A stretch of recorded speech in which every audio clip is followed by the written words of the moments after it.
What's up, guys? My name is Marcus Huyskens, and I'm here on behalf of Music Marketing TV to talk about the amazing FabFilter Pro L2. More specifically, one feature in particular, and that is the Pro L2's ability to listen to an external sidechain signal.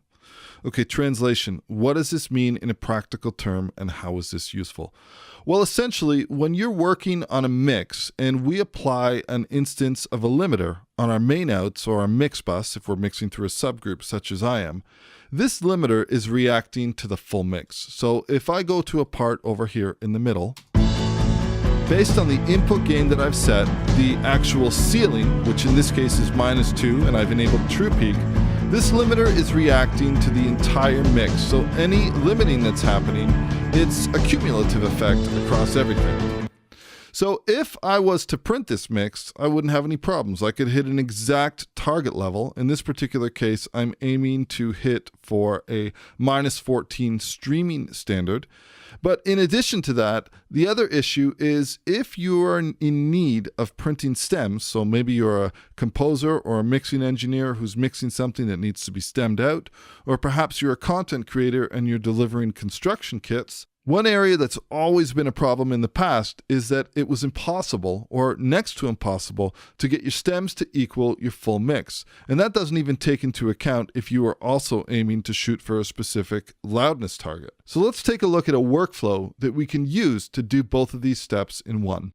So once you've got your settings on your limiter on your main outs that are working for the track, what you need to do is make adjustments to the input gain, the ceiling, and any attack and release settings over here in order to hit the target that you're looking for. Now, this happens to be very useful because we can reset the loudness measurement directly within Pro L2. And in my case, in Studio One, I also have a way that I can do this using a native plugin, just to double check. I'm going to go back to the beginning of my song. We'll make sure everything's reset. And let's go ahead and do a loudness calculation of the whole integrated program. Now, it's important that you let the whole track play through and make adjustments as necessary. But as I mentioned, I'm aiming for a -14 LUFS level. Now, as you can see in the beginning here, this is softer. As we move through the track, it's going to pick up.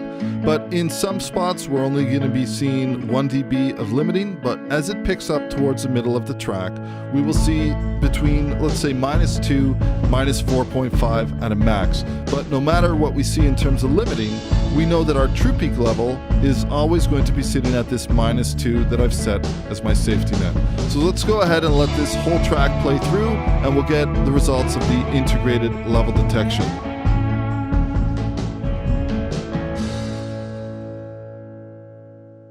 Okay, perfect. So the track is wrapped up here, and as you can see, we hit -14 in the Pro L2, and also my native loudness detection plugin that I'm running in Studio One has the same results. Perfect. So now we know that these settings on our limiter is going to result in us hitting the proper target loudness that we're looking for in the mix. Now, in addition to that, it's also worth noting that you would be dialing in your attack and your release. Look ahead, I usually like to leave this to 1 millisecond, and we can also choose an appropriate style. Now, in this particular case, I've just chosen to stick with the bus style, although there are a plethora of different choices. We have transparent, punchy, dynamic, aggressive, modern. So whatever fits the program material that you're working with, but in this case, I just left this set to bus. Now, the next step would literally be copying these settings over here, and then I'm going to head to the subgroups, which all of my main buses or my main subgroups are routed.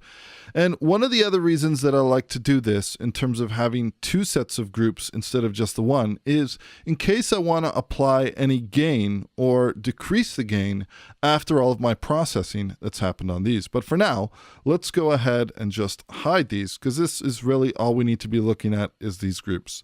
Now, I've already gone ahead in an effort to simplify things, and I've copied the settings from my main Pro L2 that's residing on my mix bus to all of these tracks. So let's just go ahead and activate these. And as you can see here, we now have a separate Pro L2 for each one of these subgroups, and it's set the exact same with one thing that's different. If you head to the bottom section here, we can activate the external sidechain. Now, when we activate the external sidechain, what this means is that each one of the instances of Pro L2 on all of these subgroups can listen to something else other than the incoming signal. So in this case, we actually want these limiters to be listening to the raw unprocessed mix that's coming from our mix bus. So let's deactivate everything over here. And what we need to do is we need to export our mix, but with our main Pro L2 that's sitting on our main outs deactivated. So I'm going to go to Song and I'm going to export mix down. I like to append limiter underscore bypassed, and the format I want to keep the same, resolution and sample rate between the loop. And this is the main thing. You want to import this back into your track. Now this may differ in your particular DAW, but for all intents and purposes, this is what we need to do. We need to bypass Pro L2, we need to export a raw mix essentially, and then we need to bring it back in on the timeline. So let's go ahead and let this mix export, and I'll catch up with you when this is done. Okay, so this export has completed, and as you see, it's been brought back into our Studio One project. Now, one little tip I'll give you is if you're doing this type of thing a lot, what I like to do is include an external sidechain track in my actual template. And what this has is essentially all of the routing that's needed to make everything work. So I just simply drag the audio event onto that track. We can now remove this one. And if we were to open the inspector and take a peek at this, you'll notice that I have my sidechains already set up. You want to be sending the raw unprocessed stereo track to the external sidechain input of all of these instances of Pro L2 that are sitting on our subgroups. And an important thing to do is we want to be doing this pre-fader. So I'm going to take this fader, move it all the way down, and let's just double check. If I hover over top here, you can see my drums, percussion, you can see my bass, my rhythm guitars, and my lead guitars. And also, if I hover over here, you'll notice that these are all sent out at unity gain. And in my particular DAW, the way to adjust the pre-fader is by clicking this little icon over here. So whichever way that you do that in your specific DAW, that's what you're going to want to do. Now, what this means is that this track will now be triggering, or these limiters will all be reacting to this raw stereo file of the whole entire mix versus just the incoming signal. So now if I select all of these and activate this limiter, keep in mind our main limiter on the main outs is still deactivated.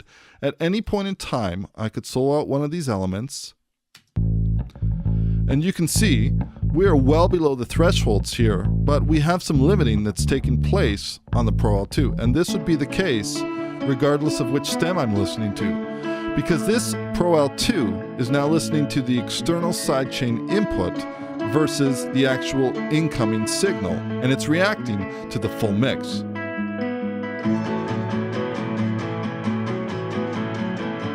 So this is where the magic of this workflow comes in. Now, one thing that I do want to point out is that I'm using Studio One, and Studio One supports stereo sidechain sends in the VST3 version.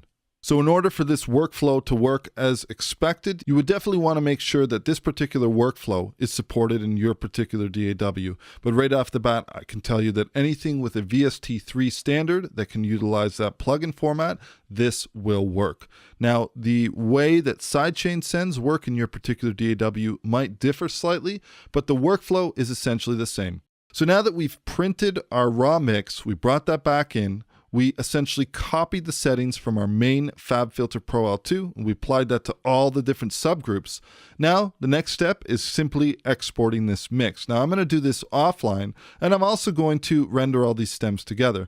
But the great thing about this workflow is that we can actually apply the limiting that was happening on the main mix to our individual stems, and then when they sum together, they will sum together to equal the exact target loudness level, and in general, the same true peak level as well. So I'm going to go back to the beginning, and in my particular DAW, I'm going to use my export stems function, and I want to make sure that I just select the ones I need. So in my case, that's drums, percussion, bass, rhythm guitar, and lead guitar.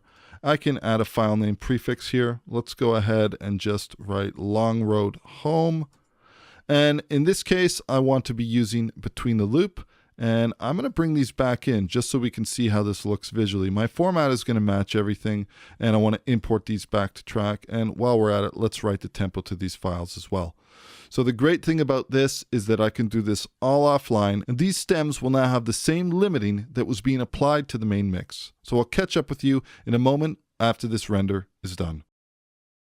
All right, so this render has completed, and as you can see over here, we have these new stems that have been brought in. I'm going to give these a unique color.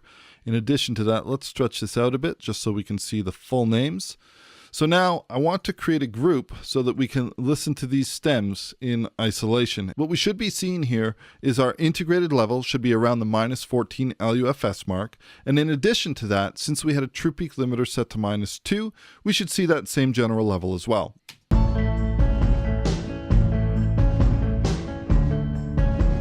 And maybe we'll play from a section that picks up a little bit. Take a note of our main outs over here. Notice that they're reacting the exact same way as they would if a limiter was sitting on our main outs. They're just hovering around that mark, but they're not really going over that -2 point.